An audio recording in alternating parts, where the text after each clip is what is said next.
పూర్వకాలములో దత్తాత్రేయులు దేశాటన చేస్తూ మార్గములో ఒక కూడలిని చేరినారు. అక్కడ రెండు దారులు విభజించబడి ఉండగా ఎటుపోతే తన గమ్యం చేరుతాడో తెలియక సుదీర్ఘకాలం ఆగినారు.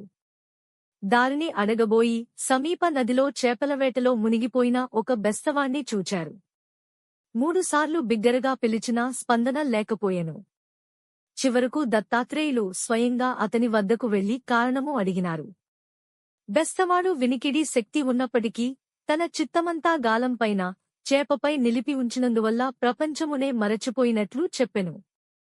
ఆ మాటలు విని దత్తాత్రేయులు ఆశ్చర్యమునొందినారు.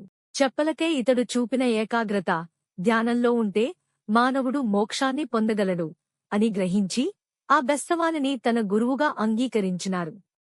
నీతి, ఏకాగ్రత మాత్రమే ముక్తికి మార్గం. ఎంత చిన్న కార్యమైనా మనస్సంతా ఒకచోట నిలిపితే అది ఆధ్యాత్మికతకు సాధన అవుతుంది. దత్తాత్రేయుల వారిది మనకు ఒక పాఠం. ప్రతి జీవిలో ఒక గురువు ఉన్నాడు. అతన్ని గుర్తించగల సామర్థ్యం కలిగినవాడు నిజమైన సాధకుడు. Ask ChatGPT